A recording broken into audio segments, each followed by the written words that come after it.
Oke, hai, assalamualaikum warahmatullahi wabarakatuh. Bertemu lagi dengan Ustazah ya. Pada kesempatan kali ini kita akan belajar tentang apa nih? Tentang bab baru, yaitu pembelahan sel. Jadi nggak kerasa ya, ternyata kita udah sampai di bab keempat, masya Allah. Nah, pada bab keempat ini kita akan belajar mengenai apa sih itu pembelahan sel, terus mekanismenya bagaimana, kemudian fungsinya apa sih pembelahan sel itu terjadi pada tubuh kita. Oke, sebelum mengetahui itu semua, kita harus mengerti dong apa sih pembelahan sel itu dan macam-macamnya itu apa saja. Oke, jadi kita akan mengenal ada 3 macam pembelahan sel. Yang pertama ada amitosis, ya. Yang pertama ada amitosis, kemudian ada mitosis, kemudian ada meiosis. Perbedaannya apa saja? Oke, yang pertama, mari kita lihat amitosis. Oke. A itu artinya dia tidak mengalami mitosis, berarti tidak mengalami pembelahan. Seperti itu. Maksudnya mitosis itu adalah tidak mengalami pembelahan.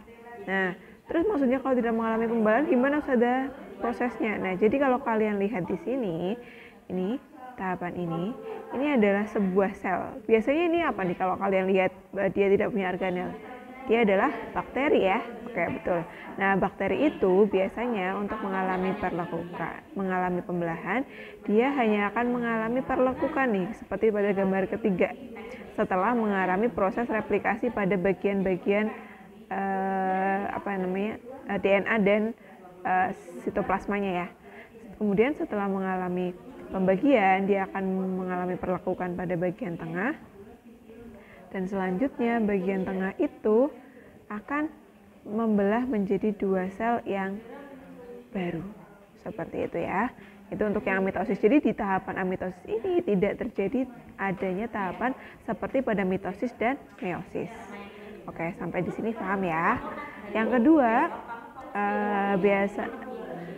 jadi kalau Ustazah gambarkan itu amitosis itu dari 1 sel, kemudian dia mengalami perlekukan.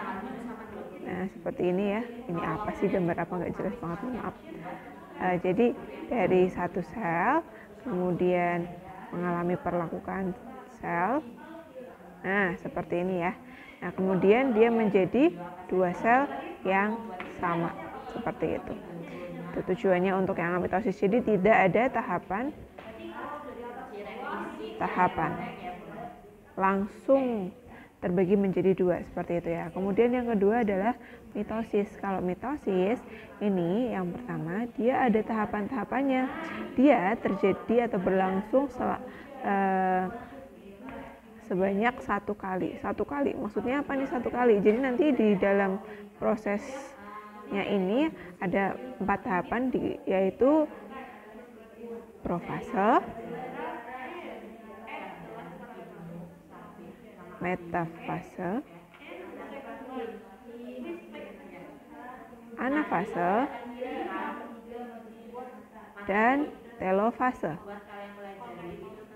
Itu adalah tahapan-tahapan pada bagian mitosis. Kemudian kita lihat anakannya. Anakan dari mitosis itu dia adalah 2N induknya menjadi 2N anakannya. Ya, berarti induk dan anakannya itu sama. Oke. Kemudian kalau mitosis itu terjadinya di mana? Di autosom atau gonosom? Dia terjadi pada autosom. Gitu ya. Kemudian yang kedua kita akan mengenal meiosis. Kalau tadi mitosis itu ada 4 tahapan, kalau meiosis juga ada 4 tahapan, tapi 2 kali siklus. Jadi tetap profase, metafase, anafase, dan telofase, tapi ada 2 tahapan siklusnya ya. Kemudian antara induk dan anakannya bagaimana? Kalau anakannya itu adalah separuh dari jumlah induknya. Jadi dia dari 2N menjadi 1N ya. Induknya 2N dan anakannya menjadi 1N. Maksud dari 1N 2N itu apa? Kalau 2N itu artinya haploid ya. 2 itu maksudnya diploid, maaf ya. Diploid. Kalau yang 1N itu yang haploid. Oke. Kemudian dia biasanya terjadi di mana? Kalau tadi yang mitosis itu di autosom, kalau yang meiosis itu di gonosom. Ingat nggak gonosom itu apa? Gonosom adalah sel kelamin ya. Kalau autosom itu adalah sel tubuh. Oke, selanjutnya tujuannya dari masing-masing pembelahan itu apa? Kalau yang pertama, ini mohon maaf ya, kecoret, kehapus tadi amitosis tulisannya.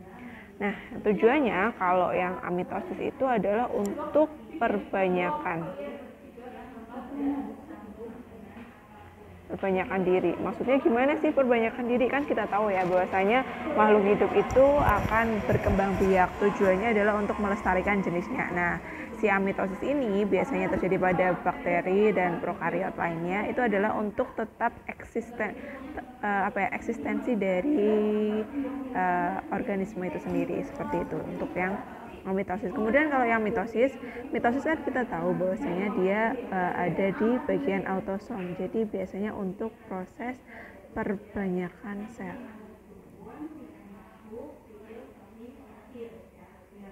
Perbanyakan sel. Jadi semakin besar suatu organisme, maka akan semakin banyak selnya. Maksudnya apa? Gini, kira-kira menurut kalian sel semut dibanding dengan sel gajah banyak yang mana? Kalau dilihat dari bentuknya aja, dari besarnya aja udah kelihatan ya bahwasanya sel gajah itu akan lebih banyak dibanding dengan sel semut. Nah, seperti itu. Jadi semakin besar suatu organisme, maka akan semakin banyak pula selnya. Nah, kalau sel-sel itu apakah dia akan berfungsi seumur hidupnya? Nah, fungsi kedua dari pembelahan selnya adalah perbaikan sel. Jadi kan selama kita hidup kan ada banyak sel-sel yang akan berganti ya. Nah, kalau pada manusia kadang ada sel-sel kulit mati yang berubah menjadi daki ya. Jadi harus dibersihkan. Nah, jadi fungsi yang kedua adalah untuk perbaikan sel. Kemudian selain perbaikan sel adalah dia sebagai penutup atau perbaikan luka.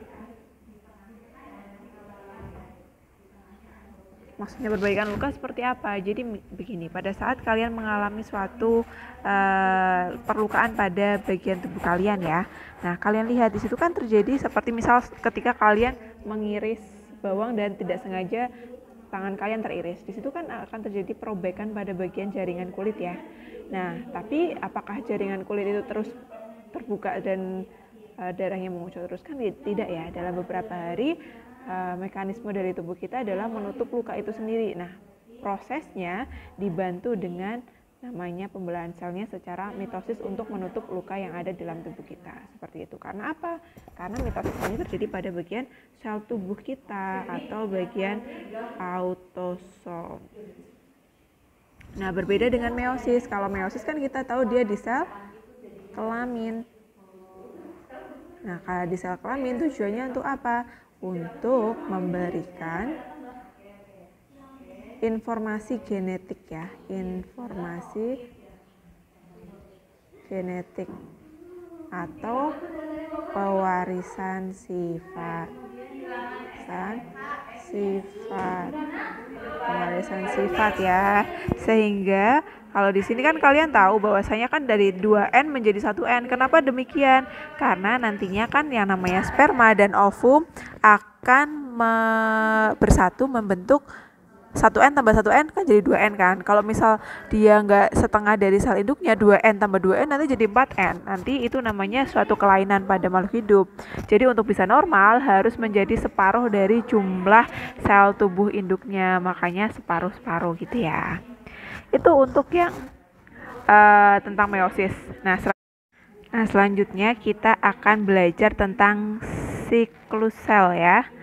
Siklus sel itu apa? Jadi begini, ini adalah siklus sel. Siklus sel ini terdiri dari beberapa tahapan ya. Ada tahapan M ini adalah mitotik atau meiosis. Biasanya mitosis, mohon maaf ya. Mitosis, kemudian ada G1, ada S, kemudian ada G2.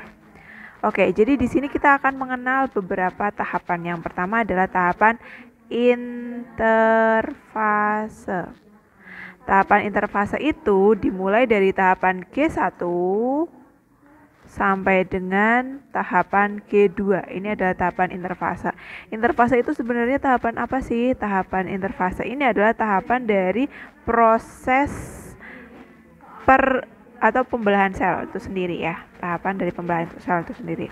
Di sini tahapan interfase yang seperti Ustazah sudah sampaikan terdiri dari tahapan G1, kemudian S, dan G2.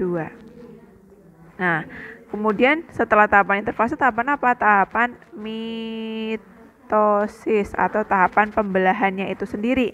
Bisa tahapan mitosis, bisa tahapan meiosis, tergantung dari sel yang mengalami proses pembelahan. Nah, di tahapan G1 itu terjadi apa? Kalau kita lihat di sini, tahapan G1 adalah tahapan growth and normal metabolic rules. Nah, jadi dia pada saat fase G1 ini adalah fase pertumbuhan awal dari sel setelah mengalami tahapan akhir pembelahan ya. Ini adalah pada saat selnya itu mengalami pembesaran, pembelahan, perbesaran, pertumbuhan semakin besar seperti itu. Setelah tahapan G1, ketika selnya itu sudah besar, nah dia akan mengalami replikasi DNA. Replikasi DNA itu kayak pengkopian DNA dari satu DNA menjadi banyak DNA ya. Jadi DNA-nya akan banyak sekali. Ini biasanya terjadi di mana? Di dalam nukleus ya. Nukleus.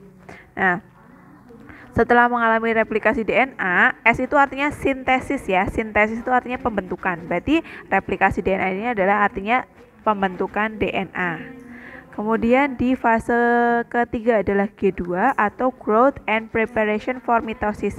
Jadi di sini adalah proses pertumbuhan akhir sebelum nantinya masuk ke fase mitosis atau persiapan akhir dari proses pembelahan itu sendiri. Itu adalah di G2. Seperti itu. Nah, proses mitosisnya itu sendiri terdiri dari 4 tahapan. Ada profase, ada metafase, ada anafase, dan yang terakhir telofase. Nah, nantinya kita akan bahas masing-masing tahapan ini pada pertemuan selanjutnya. Begitu ya. Mungkin untuk pengantar dari pembelahan sel cukup sekian dulu.